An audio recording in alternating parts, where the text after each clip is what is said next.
자, 오늘 이제 정말 무서운 시나리오입니다. 굉장히 무서운 시나리오. 이거를 예상하기에는 저희 채널 같은 또 저희 페페아빠 채널에서만 예상을 할 수가 있을 겁니다.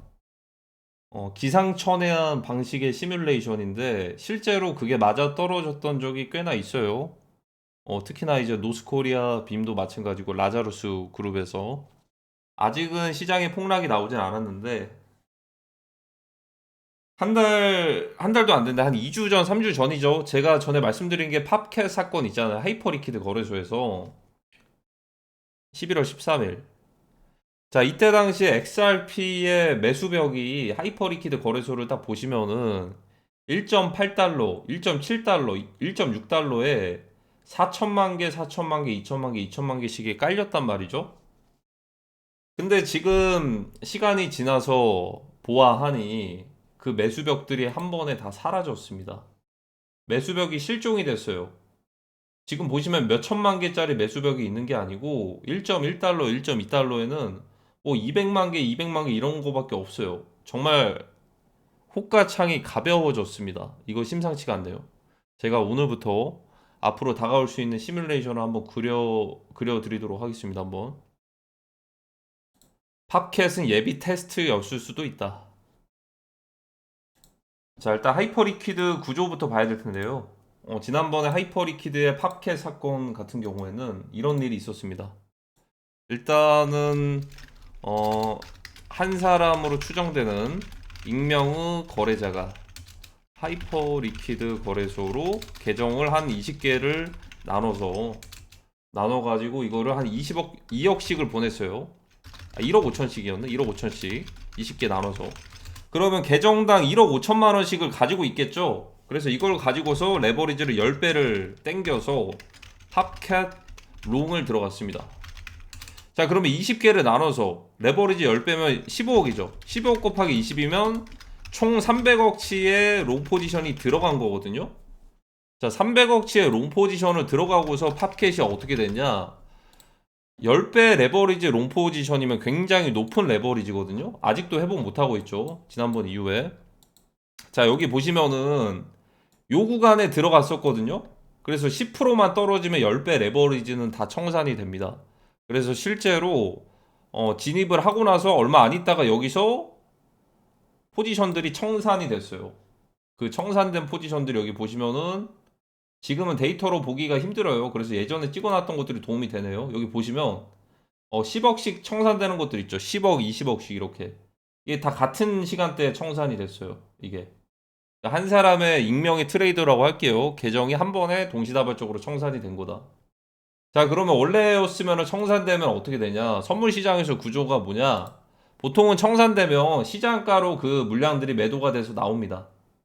자, 그래서 뭐 바이낸스나 이런 거래소들은 시장가로 그것들을 매도를 하는 경우도 있고 정말 청산 물량들이 많을 때는 그게 좀 이제 매도가 나온 것들이 방어가 안 돼서 시장가로 밀리다가 일정 구간대에서 뭔가 좀 이제 먹통이 되는 경우도 있어요. 어, 약간 시스템 에러 막 이런 거 뜨면서. 자, 근데 하이퍼리퀴드 구조는 어떠냐? 사실 퍼프덱스라는 거래소가 엄청나게 활성화가 된 지 뭐 5년 이상 이렇게 된 것도 아니기 때문에 몇 년 안 됐습니다. 그리고 이제 무엇보다도 당연히 CX 중앙화 거래소보다도 보험 기금이라든지 이런 이제 마켓 메이킹 봇이나 이런 것들이 조금 부족할 수도 있을 거예요. 그러다 보니까 시장가로 매도하는 것들에 대해서는 어느 정도 한계가 있습니다. 예를 들어서 지난번에 이제 하이퍼리퀴드 거래소에서 롱 포지션 300억치가 청산됐으면은 이거 물량만 해도 1억 개가 넘는 건데 지금 0.1달러의 매수 호가에 받쳐져 있는 게 500만 개도 안 되죠. 1억 개면 거의 20배 가까이 더 되는 물량들을 매수벽에 쳐져 있어야 되는 건데 자, 그러다 보니까 이걸 시장에다가 던져버리면 0.01달러 그 밑에까지도 밀릴 수가 있는 말도 안 되는 상황이 벌어지게 됩니다. 자, 그래서 하이퍼리퀴드에서는 애초에 이런 것들을 좀 이제 시장에서의 대폭락이나 이런 것들을 방지를 하기 위해서 HLP라는 것들이 그 포지션들을 흡수하게끔 만들어냈습니다. 이제 하이퍼리퀴드 프로바이저가 어떻게 보면은 이렇게 강제로 청산되는 물량들을요, 한 번에 그것들을, 이 HLP가 그거를, 양도받게 됩니다. 자, 양도받게 돼서 그러면 어떻게 되냐? 그 양도받은 것들의 포지션들로 인해서 시장에서의 미친 폭락은 막을 수는 있겠죠. 예를 들어 원래 그냥 시장가로 던져버리면 이렇게 되는 건데, 그리고 이제 이 매도에다가 매도 호가에다가 시장가로 던지는 거 대신에 이 매도 호가에다가 걸어두는 방식이 보통 이제 비트맥스라는 예전에 거래소에서는 이 청산 물량들을 이걸 걸어놨어요.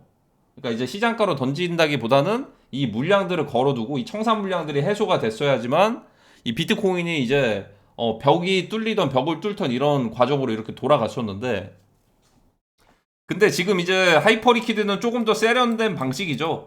그냥 이제 거래소에서 운용하는 보험 기금이나 마찬가지인 HLP가 이거를 이 대신해서 포지션을 흡수를 해가지고 나름대로 폭락이나 뭐 이제 엄청난 폭등이나 이런 것들을 방지는 할 수가 있다. 자, 근데 중요한 건 뭐죠? HLP도 손실을 볼 수가 있어요. 자, 그래서 인수를 했어요. 인수를 했는데 실제로 어떤 일이 일어났냐? 300억치 롱 포지션을 인수를 했는데요. 300억치 팝캡 롱 포지션. 이게 한 20% 정도 떨어지다 보니까 실제로 손실이 봤습니다. 15%에서 20% 떨어지니까 50억 이상. HLP가 손실을 볼 수도 있구나. 네, 손실을 볼 수도 있습니다. 손실을 볼 수도 있고, 다만 이제 시장의 충격을 조금 덜하기 위해서 흡수를 하는 건데, 예를 들어 그 포지션들을 흡수를 하고 나서 반대로 올라가면은 HLP가 수익이 발생하는 경우도 있는데, 지난번에는 손실이 발생했습니다. 그만큼 시가총액이 그렇게 높은 코인이 아니었는데 300억치 롱 포지션을 받아내기가 쉽지가 않았죠. 바이낸스도 그 정도 물량은 받아내기가 쉽지가 않았을 거예요. 자, 그래서 결과론적으로 하이퍼리퀴드의 HLP는 이제 그때 당시에 그 손실로 인해서 한 몇 개월치의 이 수익이 한 번에 바닥에 한 번 났습니다. 팝캣 코인 하나 때문에.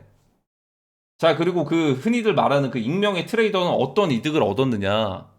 일단은 하이퍼리퀴드 거래소에 있는 자금들은 다 청산이 됐습니다. 한 5만 달러 정도 수익이 났을까요? 그 레퍼럴 수익인가? 계정들 나눠가지고 거래했던 5천 달러였나? 하이퍼리퀴드에서 그게 다 청산이 났는데 그 익명의 트레이더는 그걸 왜 했을까? 뭐 실제로 그 트레이더가 누군지는 모르겠지만 뭐 다른 이제 OKX라든지 바이낸스 같은 거래소에서 이미 공매도 포지션을 잡고 있었을 수도 있겠죠. 그럼 이미 뭐 수익은 이미 나고 있었을 수도 있고, 그리고 무엇보다도 HLP의 손실을 입히게 된 사례 중에 하나였으니까 모종의 테스트였을 수도 있죠. 테스트. 자, 그러면 지금부터가 이제 본론인데요. 앞으로 다가올 수 있는 이게 어디서 한번 실행이 될까? 저는 XRP가 유력하다라고 저는 생각이 듭니다. 뭐 하필이면 ETF가 거래가 시작이 됐고, 과연 기관들이 지금 가격에 XRP를 만약에 구매를 한다면 메리트가 있다라고 생각이 들까요? 승인이 되고 거래가 된다고 한들 지금 구간대가 과연 메리트가 있다라고 느끼면서 구매를 할까요? 오히려 기관들 입장에서는 가격이 더 싸지면은 메리트가 있을 수도 있다라고 느낄 수도 있거든요. 자, 그럼 XRP로 한번 시뮬레이션 한번 굴려보겠습니다. 지금부터는 충분히 실현될 수도 있는 시나리오 중에 하나입니다. 첫 번째, 자, XRP 같은 경우에는 시가총액이 굉장히 높습니다. 굉장히 높은데, 이제 하이퍼리퀴드라는 거래소 특성상 다른 바이낸스나 이런 거래소들도 하이퍼리퀴드의 거래 인덱스 가격을 참고를 합니다. 입지가 많이 높아졌어요. 그래서 예를 들어서 하이퍼리퀴드 거래소에서 만약에 팝캣처럼요, XRP 롱 포지션을, 여기는 레버리지가 최대 20배 정도 잡을 수가 있죠. 20배. 자, 그러면 만약에 계정당 한 5억씩을 넣었다라고 가정을 해볼게요. 5억씩 20배면 100억이죠. 100억치 롱 포지션. 이 계정을 한 100개로 늘려볼까요? 100개로? 아니 잠깐만, 5억에서 100개면 500억인데 500억을 태운다고? 500억을 태워? 아니 북한에서 이제 바이비트 해킹한 이더리움만 2조가 넘습니다. 어떻게 보면 그렇게 큰 돈이 아닐 수도 있어요. 라자루스 입장에서는. 자, 예를 들어서 5억짜리 계정에다가 20배 레버리지를 태워요. 100억짜리 롱 포지션이 만약에 100개입니다. 계정이 100개가 한 번에 청산되는 거예요. 20배로 땡겨서 잡는 거죠. 예를 들어 2달러에 만약에 롱 포지션을 잡았어요. 100억치를 잡았는데 이러면은 1.9달러만 가더라도 이거 다 청산돼요. 올 청산. 그러면 똑같은 상황이에요. 이 청산되는 물량이 예를 들어서 1조치가 나오는 거잖아요. 롱 청산 물량이. 이거를 지금 하이퍼리퀴드 거래소에서는 이게 100만 개면 얼마지? 100만 개면 1000만 개면은 한 220억 정도가 되는데 시장에다가 이 1조 원어치를 다 매도를 하면 리플코인 0.01달러 갑니다. 이론상. 이 매수 호가로만 이론상 이제 비교를 해보면. 그래서 그걸 방지하기 위해서 1조짜리 청산 물량을 HLP 계정이 흡수를 할 거예요. 그러면 고스란히 하이퍼리퀴드 측의 HLP는 롱 포지션 1조치를 가지게 되는 건데 리플코인 1조. 자, 여기서 중요한 건 그거죠. 이렇게 가지고 있으면은 실제로 리플코인이 만약에 폭락을 하게 되면 그건 고스란히 HLP에서 손실을 보게 됩니다. 하지만 이거는 HLP에서 뭐 이제 수동으로 청산할 수도 있어요. 수동으로 청산할 수도 있고 단일 포지션 규모로 역대급 청산이 코인글래스에 이렇게 뜨겠죠. 1조 원어치 롱 포지션이 청산이 됐다. 자, 이게 왜 1조 원어치가 청산이 됐다라고 이렇게 뜨냐면 여기 보시면 여기 이렇게 단일 계정들이 다 청산된 물량들이요. 이것들을 한 번에 합산해가지고 HLP가 흡수를 하는데 흡수된 포지션은 이 모든 물량들을 다 합쳐가지고 흡수한 걸로 뜹니다. HLP가. 자, 그래서 여기에서는 이제 파켓이 2100만 달러 포지션이 청산됐다라고 뜨잖아요. 이거는 HLP가 흡수한 포지션을 청산하며 저렇게 이 청산 알림으로 뜨는 거예요. 이게. 그러면은 단일 규모로 최대치의 청산 포지션이 뜰 수도 있겠죠. 어떻게 보면. 예를 들어 계정들이 만약에 100개가 나뉘어져 가지고 1조치야. 청산된 물량들 다 합치는 것들을 HLP가 만약에 흡수를 해. 흡수를 하게 되면 어떻게 되죠? 흡수를 하게 되면은 1조 원어치를 들고 있게 되는 건데, 자, 그게 아니면은, 그게 만약에 뭐 어느 추가적으로 더 폭락을 해가지고 청산을 하면은 그것들을 이제 매도하게 됐을 때 이렇게 코인글래스에 실시간 청산으로 뜨겠죠. 자, 그러면 이 과정에서 어떤 일들이 벌어질까? 자, 일단은 1조 원어치의 공매수 물량이 만약에 걸려요. 하이퍼리퀴드에서. 그냥 XRP로 가정을 한 겁니다. 그러면 또 이제 반대로 생각을 해보면 1억 원어치, 1조 원어치의 공매수 물량을 구매하기도 힘들어요. 그러면 반대로 계정이 또 하나가 준비가 되어야겠죠? 계정이? 반대로 공매도 계정도 있어야 되지 않을까? 공매도 계정? 공매도 계정이 있어야지 1조 원어치의 공매도 물량을 그 반대 계정으로 또 잡죠. 총 2조가 필요하겠네. 합산. 1000억이 필요하겠네요. 20배로만 딱 이렇게 따졌을 때. 뭐, 그리고 추가적으로 던지는 물량들도 있겠지만. 자, 그렇게 됐을 때, 리플코인에서는 시장에 엄청난 큰 충격을 줄 수가 있을 건데요. 충격이 어떤 식으로 갈 거냐. HLP가 포지션을 청산하는 과정에서 일부 물량을 전체를 리플코인 같은 경우에는 전체를 다 흡수하진 않습니다. 일부의 물량들이 시장에다가 던져져서 큰 폭락으로 이어질 거예요. 근데 그 이후부터가 문제인데 흔히들 말하는 이제 하이퍼리퀴드에서의 데스 스파이럴 같은 HLP가 모두 소진이 될 수도 있을 만한 큰 충격으로 번질 수도 있어요. 자, 이렇게 되면 어떤 상황이 번지냐면 HLP의 자금이 소진되면은 HLP의 자금 소진은 곧 하이프라는 하이퍼리퀴드 거래소 토큰의 가격 하락에도 영향을 미치게 됩니다.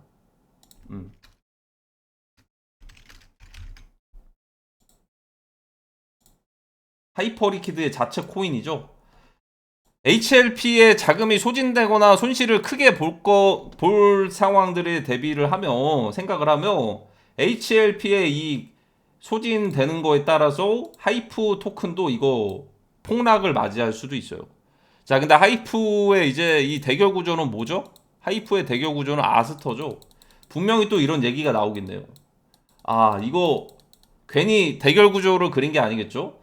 예를 들어 제가 말씀드린 시나리오처럼 XRP나 이런 것들로 인해서 그렇게 폭락을 하게 됐어. 그래서 하이프도 폭락을 해. 그러면 그 공격자의 배후를 아스터, CZ 바이낸스로 지목을 하지 않을까. 지금의 이제 여론이 형성되고 있는 것들을 보면 하이퍼리퀴드랑 아스터의 대결 구조로 계속 그리고 있죠. 근데 결국에는 왜 후반전에 승자가 CZ 창펑자오가 될 것이냐. 자, 이렇게 됐을 때 만약에 이런 상황들이 벌어졌을 때 뭔가 신뢰를 깨트릴 만한 상황들이 나올 수도 있을 것 같아요. 예를 들어 하이퍼리퀴드에서 계정들을 동결하는 상황들 있죠. 포지션을 청산시키진 못해도 동결할 수는 있어요. 근데 이러면은 퍼프덱스를 쓸 일이 없겠죠. CX 중앙화 거래소는 좀 비슷한데. 그래서 예를 들어서 HLP의 손실을 막기 위해서 뭔가의 뭐 독단적으로 어떠한 다른 행위들을 함으로써 여기에 대한 신뢰가 깨지는데 어차피 그 상황들은 걷잡을 수가 없어질 것 같아요.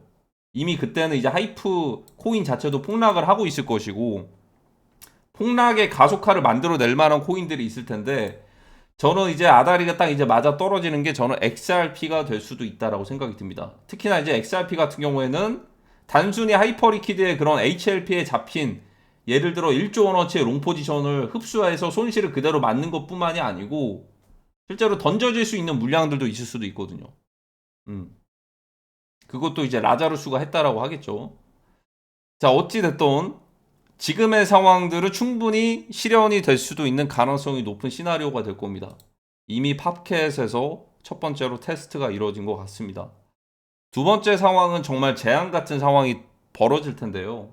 저희가 믿고 저희가 알고 있었던 메이저 코인들이 한순간에 붕괴되는 스노우볼 같은 상황들이 벌어지게 될 겁니다. 그리고 거기에 대한 배우가 아스터, 또 CZ 바이낸스라고 지목을 할 겁니다. 하필이면 지금 또 이제 12월 3일에서 4일 그 창펑자오와 이제 그 토론이 있죠. CZ 바이낸스와 이제 피터 시프에. 하지만 저는 믿어 의심치 않습니다.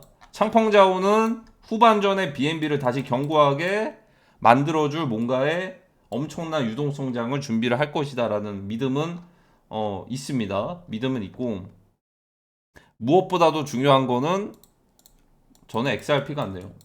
XRP와 하이퍼리퀴드 이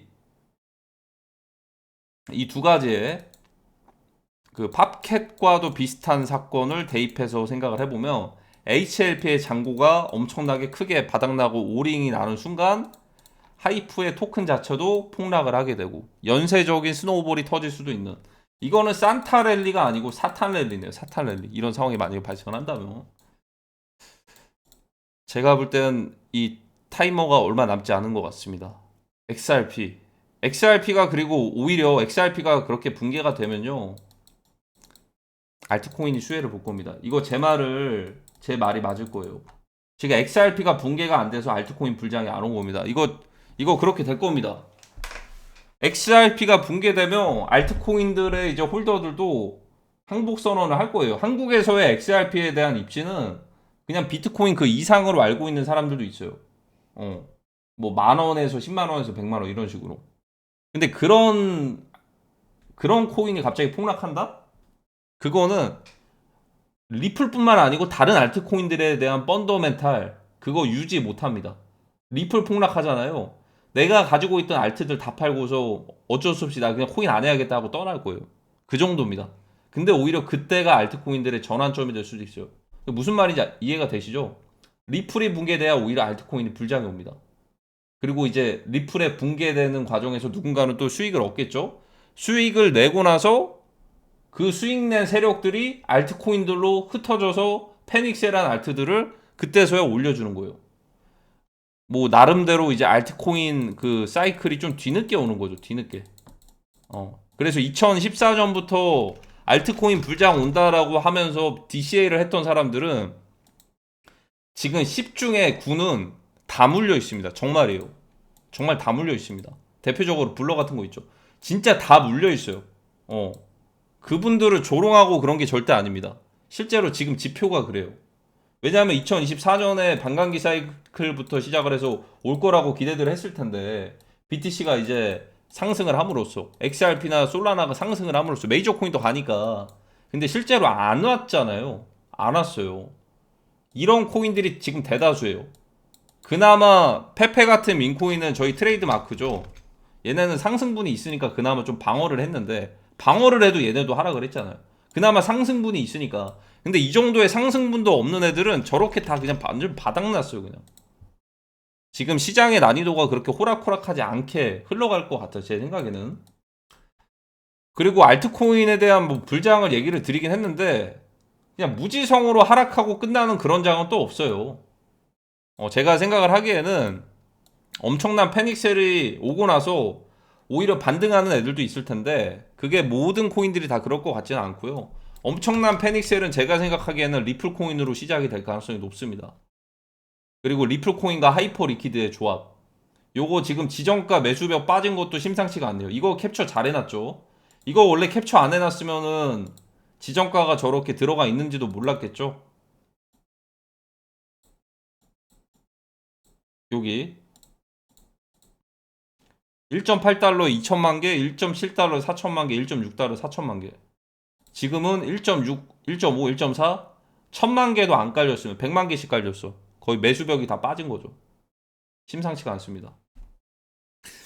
하이퍼리퀴드의 공매수 포지션, 갑자기 인위적인 거래량이 발생을 한다면 이거 한번 모니터링을 해볼 만도 하겠네요. 저도 이거 계속 켜놔야겠어요. 자리를 떠날 수가 없을 것 같습니다. 이번 주가 됐던 다음 주가 됐던 이거 모니터링 계속 해가지고 거래량이 갑자기 인위적으로 부풀려지면 이거 진짜구나 라는 생각이 들 것 같아요. 오늘 영상 여기까지입니다.